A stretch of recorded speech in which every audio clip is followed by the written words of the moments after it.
Hello, friends. Welcome to my travel diary. Today is our fifth day in Rome, and we are leaving for Venice, the city of canals. Venice जाने के लिए हम सुबह 7 बजे पहुंच गए थे रोम स्टेशन। यहां से ट्रेन, क्योंकि हमने एक नॉर्मल स्पीड ट्रेन ली थी जो हमें कॉस्ट की 38 यूरोस पर पर्सन, लेकिन ये हमें वेनिस पहुंचाने में टाइम लिया इसने करीब 4.5 घंटे। यदि हमने हाई स्पीड ट्रेन ली होती तो उसका किराया तो होता करीब 92 यूरोस, लेकिन वो हमें 1.5 घंटे में ही पहुंचा देती। हम पहुंच गए हैं वेनिस। वेनिस का स्टेशन एक बहुत ही ordinary, normal looking small station की तरह है, लेकिन जैसे ही आप स्टेशन से स्टेप आउट करते हैं तो आपके लिए एक यूनिक व्यू दिखता है।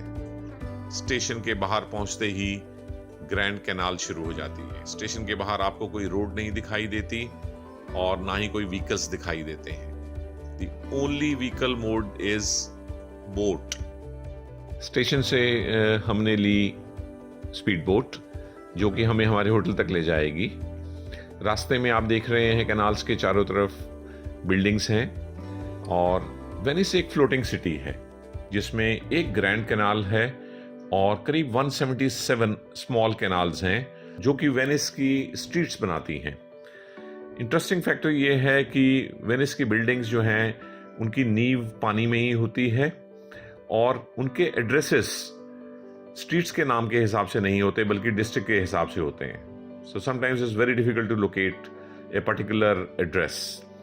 करीब 15 मिनट स्पीड बोट राइड से हम पहुंचे अपने होटल। ये एक 4 स्टार होटल है, प्रेटी डिसेंट, और वेनिस में ऑन एन एवरेज एक 4 स्टार होटल आपको कॉस्ट करता है करीब 80 Euros per day for a couple, including breakfast. और फ्रेंड्स, अब हम जा रहे हैं वेनिस की सबसे इंपॉर्टेंट आइकॉनिक गोंडोला राइड के लिए। वो कहते हैं कि अगर आप वेनिस आए और आपने गोंडोला राइड नहीं की तो आपने कुछ नहीं किया।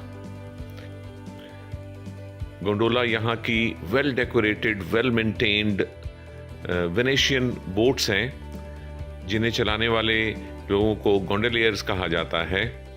और ये अपनी एक ट्रेडिशनल ड्रेस जिसमें कि हॉरिजॉन्टल स्ट्राइप्स वाली टी शर्ट्स और ब्लैक पैंट्स होती हैं उन्हें पहनते हैं।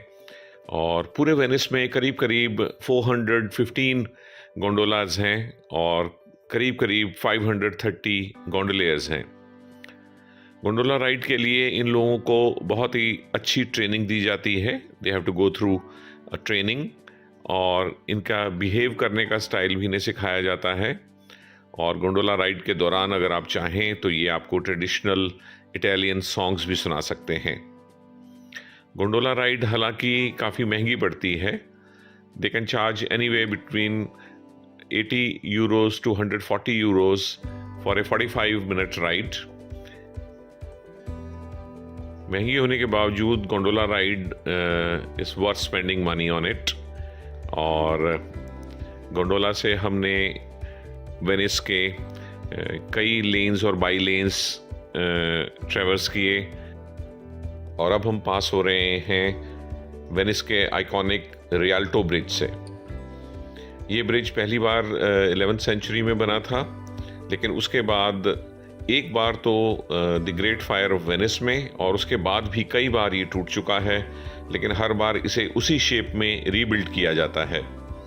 और ये एक इम्पॉर्टेंट लैंडमार्क है वेनिस का। सेंट मार्क स्क्वायर का सबसे प्रोमिनेंट स्ट्रक्चर है कैंपेनाइल डी सैन मार्को। ये एक्चुअली एक बेल टावर है जो फर्स्ट टाइम 10th सेंचुरी में बनाया गया था, लेकिन बीच में जब फेमस फायर ऑफ वेनिस हुई तो उसके बाद ये डिस्ट्रॉय हो गया था और फिर इसे 1500s में दोबारा से रीबिल्ड किया गया। वेनिस आने वाले सभी कैप्टन्स, बोट कैप्टन्स के लिए ये बहुत दूर से दिखने वाला एक स्ट्रक्चर होता था जिसे वो वेनिस के लिए एक लैंडमार्क की तरह यूज करते थे। And this is St. Mark's Basilica. This is the most epic church in Venice. ये स्थित है सैन मार्को स्क्वायर के हार्ट में और इसका आर्किटेक्चर बहुत ही इम्प्रेसिव है। Marble staircase, incredible details, opulent Renaissance style, gold mosaic, and stunning marble structures are trademarks of this building. Building के फ्रंट में आप देख सकते हैं सेंट मार्क्स का ट्रेडमार्क 7 horses ऑफ स्टेनमार्क। आप नोटिस कर सकते हैं हॉर्सेस ऑफ सेंट मार्क।